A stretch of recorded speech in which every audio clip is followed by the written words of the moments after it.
بسم الله. الصلاة والسلام على نبينا محمد. السلام عليكم ورحمة الله تعالى وبركاته.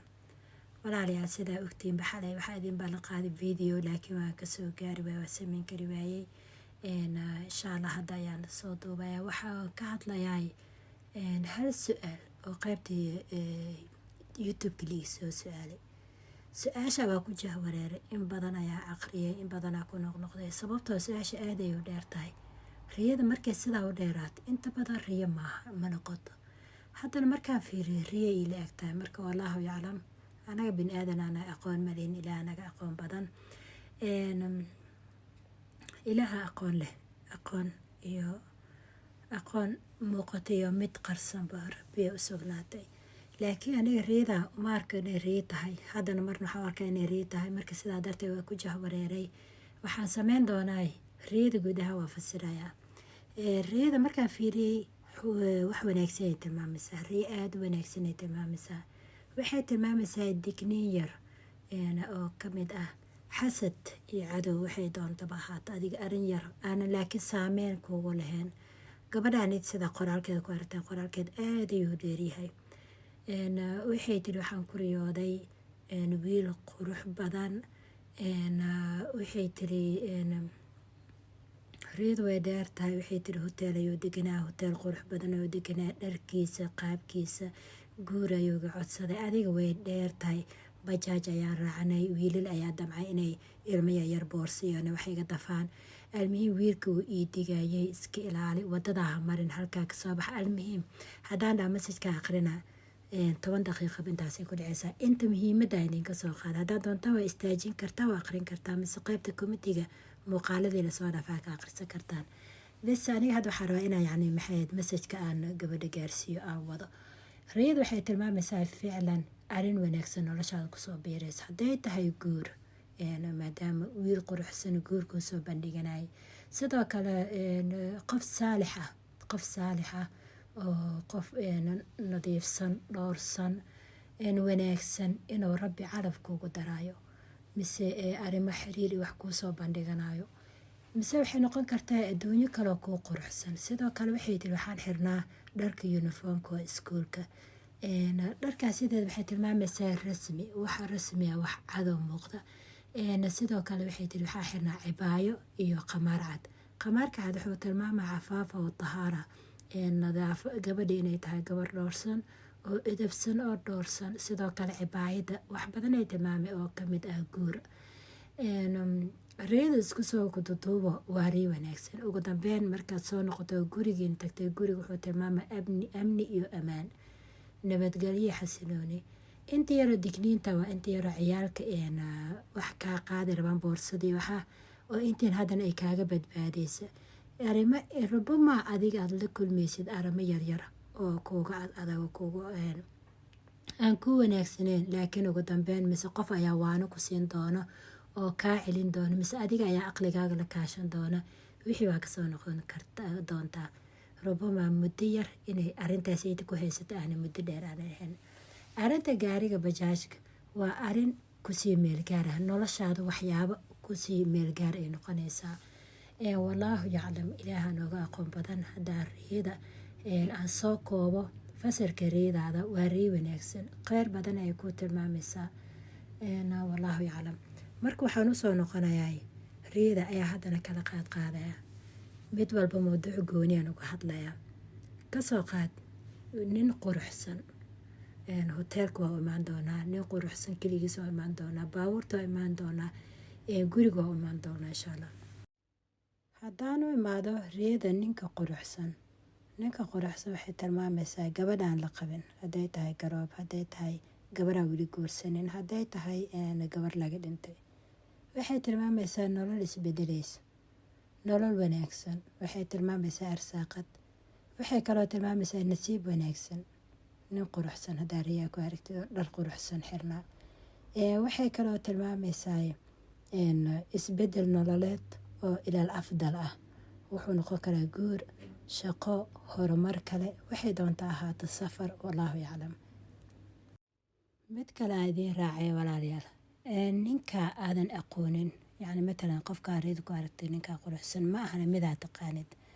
waa qaar kaaga imaanaya maxayd meel aadan ogeyn, meel aad filanaynin, mise hataa hadduu guur yahay guur kaaga imaanaya nin aadan filanaynin, meel aan ka filanaynin. wax yar aadiin faahfaahiyo. mufasiriin qaara waxay yidhaahdaan ninka quruxsan waxay tilmaamaysaa fitno. qaarna waxay yidhaahdaan ninka hadduu dhalinyaro yahay waxay tilmaamaysaa cadow. laakiin inta mufasiriinta badan oo aniga aan ku kalsoonahay kitaabyadooda waxay tilmaamaysaa ninka quruxsan inuu yahay arsaaqad, guur iyo nolol wanaagsan, isbedel iyo faraj. wallahu yaclam. arrinteena guriga, adigoo aadayo gurigaaga waxay tilmaamaysaa daal badan ka bacdi faraj iyo xasilooni iyo raaxata baal rabbi ku siinayo. wuxuu kaloo tilmaamaya amni iyo amaan sidaa hore idinku sheegay. aragtida gurigaaga aaday u fiican tahay. waxay kaloo tilmaamaysaa satar, astarnaan iyo dhowrsanaan iyo siro kuu qarsan, arrimo adiga kuu qaasa. wallaahu yaclam. aragtida guriga aaday u wanaagsan tahay. sidoo kale waxaa ku jira hoteel quruxsan. hoteelka quruxsan nafsi waa riyada koowaad siday tahay oo kale. waa nolol wanaagsan, isbedel iyo bilaaw nolol cusub iyo xasilooni bacda tacab. waxaa muuqata inaad tahay abaayo gabar soo samirtay mise wax badan duceysatay. wallaahu yaclam. lianno riyadaada waxay tilmaamaysaa inuu rabbi faraj kuu soo wado, kheyr badan kuu soo wado, waxay doontaba ahaatee. inteeda badan u badi guur, weliba qofa adigaan aqoonin.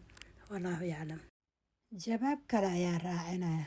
qofkii ila arki ma aqaano masaj ayaa qof soo qoray, abaayo anoo kareem marsanaya maxay tahay micnaheeda.